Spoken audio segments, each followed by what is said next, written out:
Reading mo, Libra. Welcome back to our channel. Naway nasa mabuti kayong kalagayan while watching the channel. This sa channel na reading, kayo nang balang magpagpalit ng situation nyo sa reading ko.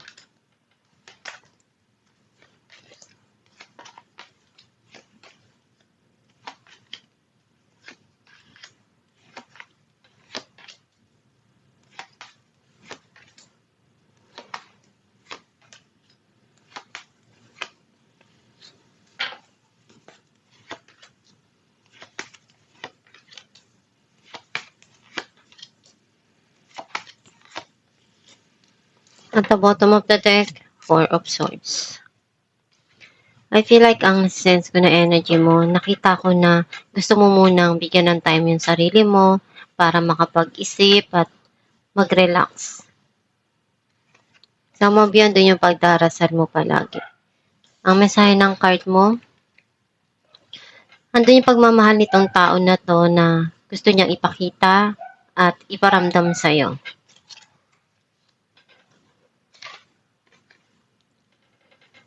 Nagiging fruitful yung pasok ng karir mo o ng financial.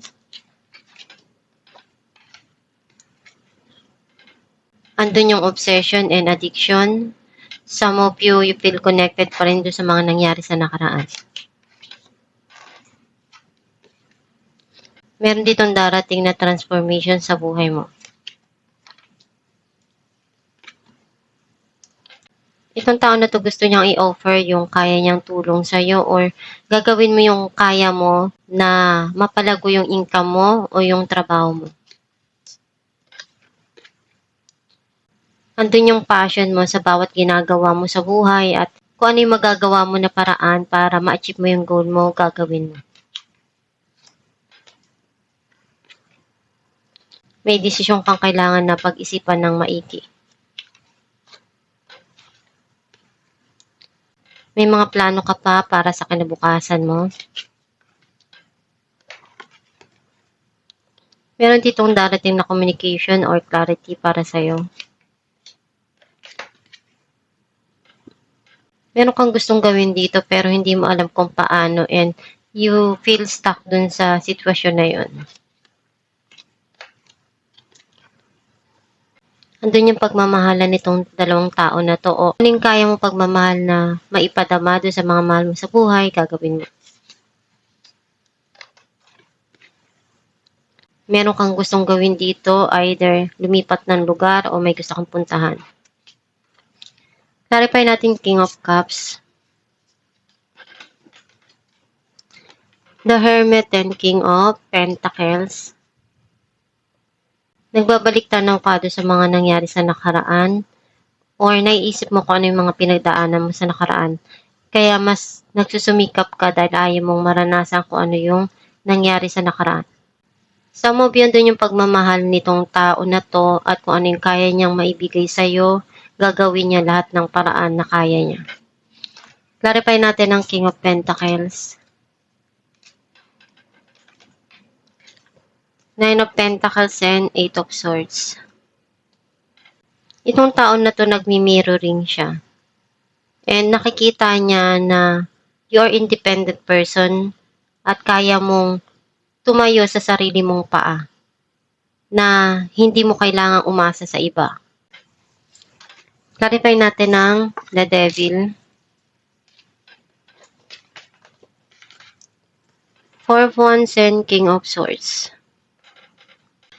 Kung ano yung mga nangyari na pagtatalo or hindi pagkakasundo, ngayon darating yung harmony and magiging maayos yung sitwasyon.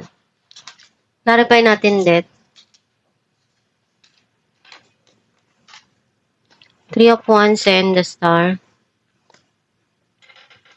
Unti-unti mong maaabot yung mga pangarap mo and nakikita ko kung ano yung mga plano mo, makukuha at makukuha mo rin yan. Clarify natin ang Knight of Pentacles. Five of Pentacles and Page of Wands. May mga time na feeling mo nalulungkot ka or nagpi-fail ka pero hindi ka pa rin humihinto. Gumagawa ka ng paraan para makuha mo kung ano yung goal mo sa buhay. Some of you may darating dito na magandang balita about sa financial mo at nakita ko na ginawa mo yung kaya mo para maabot mo yung mga gusto mo sa buhay. Clarify natin ang King of Wands, Eight of Pentacles, and Strength.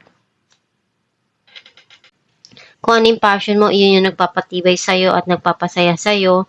Kaya mas lalo kang nagsusumikat dahil iyon yung inspirasyon mo. Clarify natin the Moon. Five of Swords and Eight of Cups. Gusto mo nang kalimutan yung mga nangyari sa nakaraan at pagtuunan yung mga dumarating sa buhay mo at pagdesisyonan ng tama. Clarify natin ang Two of Wands, King of Wands, and Four of Swords. Andun yung pagdarasal nitong tao na to na makuha niya yung mga pangarap niya sa buhay at mga plano niya. Clarify natin ang Knight of Swords, the Magician, and Two of Swords. Unti-unti nang magkakaroon ng linaw yung mga pinagdaanan mo at gagawin mo lahat ng kaya mo para ma-achieve mo yung goal mo o yung dreams mo sa buhay. Clarify natin ang The Hangman, the Hierophant, and the Tower. Kung ano yung desire ng puso mo, yun ang sundin mo. Some of you may connected dito na marriage. Kung ano yung mga nangyari sa nakaraan, tapos na yun. Ngayon may papasok na pagsisimula dito o new beginning.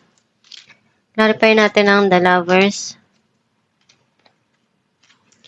Six of Wands, and Knight of Swords. May darating dito na communication or success para sa'yo. Some of you, sa relasyon, naging maganda yung pagsasama. Clarify natin ng Six of Swords, Five of Wands, and the Moon. Unti-unti nang naghihil ko ano yung mga pinagdaanan mo na struggle or conflict sa nakaraan. Ngayon, kailangan mong pag-isipan ng maigi yung mga desisyon na darating para sa'yo para hindi ka magkamali. Alamin natin kung ano mensahe para sa'yo.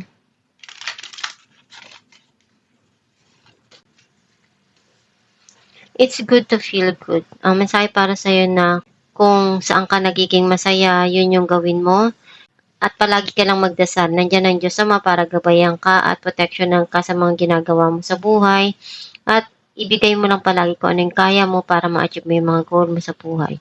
At magsumikap ka na ma-achieve mo kung ano yung gusto mo. Huwag kang susuko basta-basta sa mga nangyayari ngayon sa buhay mo. Maging matatag ka at gawin mo kung ano yung makakaya mo para maabot mo kung ano yung mga pangarap mo. Basta magdasal ka lang palagi, nandiyan ang Diyos Ama para gabayan ka at tulungan ka sa mga pinagdadaanan mo. And gawin mo lang palagi yung kaya mo para maabot mo yung mga pinapangarap mo. At itong yung reading Libra. Kung nakaresonate ka, kindly comment down below. Thank you for watching.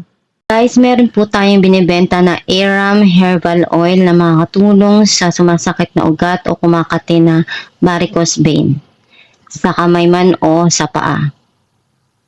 Ipahid sa gabi bago matulog at i-massage. And nakakatulong din siya na mag-fade ang iyong varicose vein. Ipahid 2 times a day at i-massage araw-araw. Gawin mo ito araw-araw para mag-fade yung varicose mo. Kapag masakit yung kamay mo, pwede mo rin siyang ipahid sa gabi at i-massage mo para pagising mo sa umaga, marirelip na yung pain na naramdaman mo.